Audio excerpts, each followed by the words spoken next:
बिस्मिल्लाहिर्रहमानिर्रहीम। Class 10th आज हमारा लेक्चर 4 है। सिंपल पेंडुलम के बारे में पढ़ेंगे। लास्ट टाइम जब हमने बात की तो उस बात में मैंने आपको कुछ एग्जांपल बताई। उस एग्जांपल में एक बॉल एंड बॉल सिस्टम था और दूसरा सिंपल पेंडुलम था। सिंपल पेंडुलम बेसिकली एग्जांपल है सिंपल हार्मोनिक मोशन की, मतलब सिंपल पेंडुलम परफॉर्म करती है सिंपल हार्मोनिक मोशन।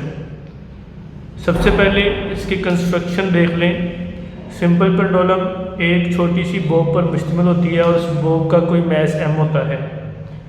उस बॉब को हमने एक लाइट स्ट्रिंग की मदद से लटकाया हुआ है एक फिक्स पॉइंट के साथ। मतलब तीन चीज़ें आ गई, एक बॉब, दूसरा लाइट स्ट्रिंग जिसकी कोई लेंथ l है, और उस बॉब को हमने सस्पेंड किया हुआ है with the help of string at a fix point.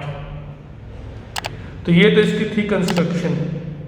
Construction के बाद जब हम बात करते हैं सिंपल हार्मोनिक मोशन की, तो it is the oscillatory motion.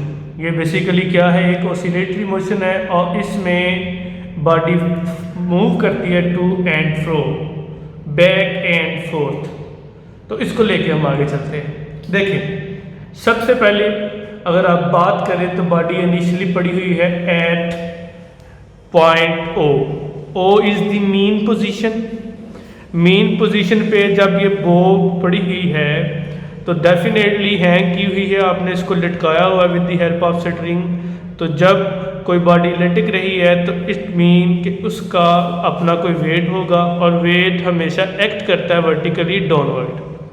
तो इसके ऊपर एक फोर्स लग रही है और वो फोर्स है वेट की फोर्स, ये वाली W=mg। अब चूंकि स्ट्रिंग हमने chapter number I think 3rd में पढ़ा था, ये बात पढ़ी थी कि अगर किसी बॉडी के ऊपर कोई फोर्स एक्ट कर रही है vertically downward as a action force, तो उसी बॉडी के ऊपर कोई ना कोई रिएक्शन की फोर्स भी एक्ट कर रही है according to Newton third law of motion. तो देखिए, वेट की फोर्स वर्टिकली डाउनवर्ड है तो डेफिनेटली स्ट्रिंग भी इस बॉडी के ऊपर इस वेट के अपोजिट उतना ही फोर्स लगा रहा है और वो फोर्स है टेंशन की फोर्स। तो एट मीन पोजीशन मैंने आपको बताया था वो पोजीशन होती है जहां बॉडी के ऊपर लगने वाली फोर्स क्या हो जाए, ज़ीरो हो जाए। तो फोर्स कैसे ज़ीरो हो रही है, जितनी एक्शन की फोर्स वर्टिकली डाउनवर्ड है और वो एक्शन की फोर्स कौन लगा रही है, बॉडी का वेट, और उतनी ही रिएक्शन की फोर्स वर्टिकली अपवर्ड है। Mean action and reaction equal in magnitude, opposite in direction, और ये दोनों एक दूसरे के इफेक्ट को कर देंगे कैंसिल और रिजल्टिंग फोर्स क्या हो जाएगी, ज़ीरो। इट मीन कि एट पोजीशन O क्या है, mean position, no net force act होना बॉडी के ऊपर कोई नेट फोर्स एक्ट नहीं कर रही। क्यों नहीं एक्ट कर रही, इसलिए नहीं एक्ट कर रही कि रिजल्टिंग फोर्स क्या हो गई है, ज़ीरो हो गई है, क्योंकि वेट की फोर्स वर्टिकली डाउनवर्ड है, टेंशन की फोर्स वर्टिकली अपवर्ड है, दोनों एक दूसरे के इफेक्ट को कैंसिल कर देंगी। जब एक दूसरे का इफेक्ट कैंसिल हो जाएगा तो फोर्स क्या हो जाएगी, ज़ीरो। इट मीन के body is in equilibrium position. Equilibrium position का ही मतलब मीन पोजीशन है। ये तो एक जनरल सी बात होगी। अब ऐसा करें, बॉब को उठाएं और इसको ले जाएं एक्सट्रीम पोजीशन पे। जब बॉब एक्सट्रीम पोजीशन पे जाएगी, यहाँ पे अब रिजल्टिंग फोर्स ज़ीरो नहीं है। जब बॉब पहुंच जाएगी at position A, bob is at extreme position, ये इसकी एक्सट्रीम पोजीशन है, यहाँ इसके ऊपर नेट फोर्स ज़ीरो नहीं है, यहाँ इसके ऊपर फोर्स लग रही है। सवाल आपके जहन में आएगा, सर यहाँ भी टेंशन की फोर्स है, यहाँ भी वेट की फोर्स है। देखें, they are not in same line, ये सेम लाइन में नहीं है। वेट की फोर्स इस डायरेक्शन में है, टेंशन की फोर्स इस डायरेक्शन में है।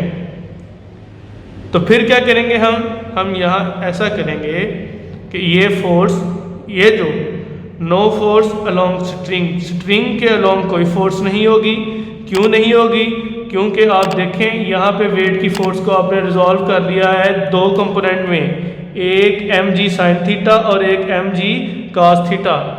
तो mg cos थीटा तो इस टेंशन के साथ हो जाएगा कैंसिल। तो इस डायरेक्शन में तो बॉडी के ऊपर कोई फोर्स एक्ट नहीं कर रही, लेकिन ये जो एक कंपोनेंट है यहाँ फिर फोर्स लग रही है। बेसिकली ये जो फिर इस डायरेक्शन में मोशन है वो तो नहीं होगी, so no motion along this direction. ये कौन सी डायरेक्शन है? स्ट्रिंग की डायरेक्शन है। फिर रह क्या गया? फिर रह गया एम जी साइन थीटा वाला कंपोनेंट। तो एम जी साइन थीटा वाला कंपोनेंट यहाँ क्या प्रोवाइड करेगा? नेसेसरी रिस्टोरिंग फोर्स प्रोवाइड करेगा। तो बॉडी चूँकि रिस्टोरिंग फोर्स आ गई, तो रिस्टोरिंग फोर्स तो क्या करती है? बॉडी को मूव करवाती है about the mean position of a body. ऐसी फोर्स जो किसी बॉडी को उसकी मेन पोजीशन की तरफ मूव करवाती है, उसे आप नाम देते हैं रिस्टोरिंग फोर्स का। तो चूंकि एम जी कॉस थीटा इस टेंशन के साथ कैंसिल हो गया था, तो ये तो कंपोनेंट खत्म हो गए, इस डायरेक्शन में तो मोशन होगी नहीं। अब रह क्या गया? सिर्फ एम जी साइन थीटा। सवाल आपके जहन में जो आ सकता है वो ये है कि ये एम जी कॉस थीटा और एम जी साइन थीटा कहाँ से आया? वो भाई हमने वेट की फोर्स को रिजॉल्व कर लिया है।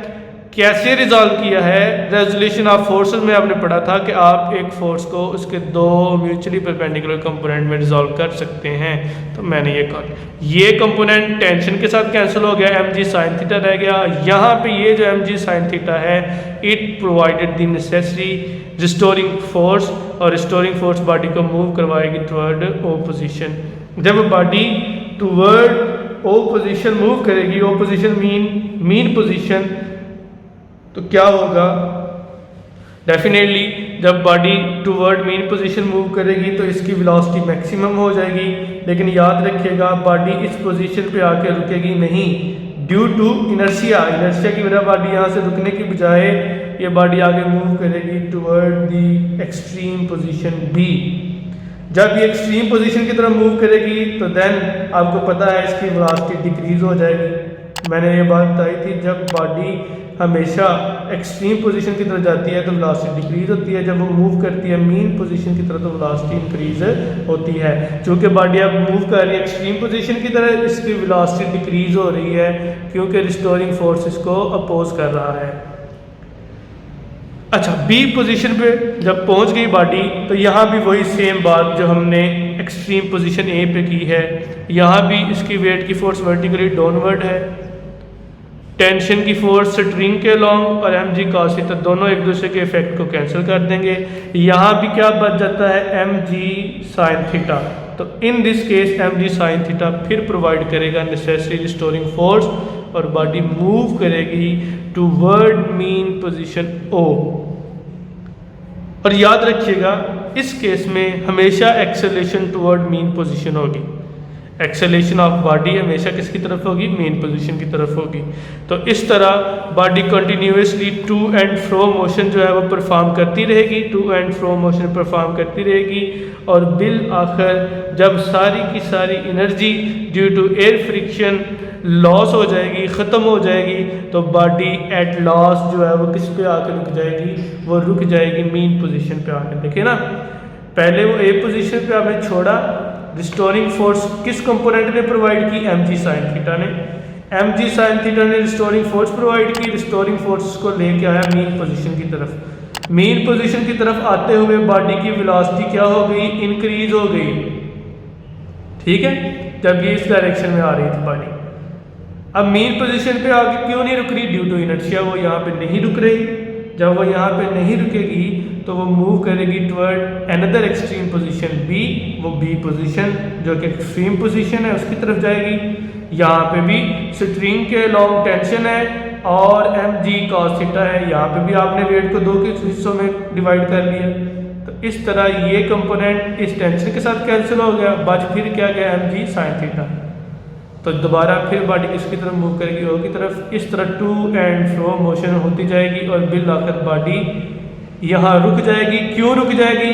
क्योंकि इस बॉब की सारी एनर्जी लॉस हो गई है, ख़त्म हो गई है ड्यू टू एयर फ्रिक्शन, और body to and fro motion perform करके कहाँ रुक गई है?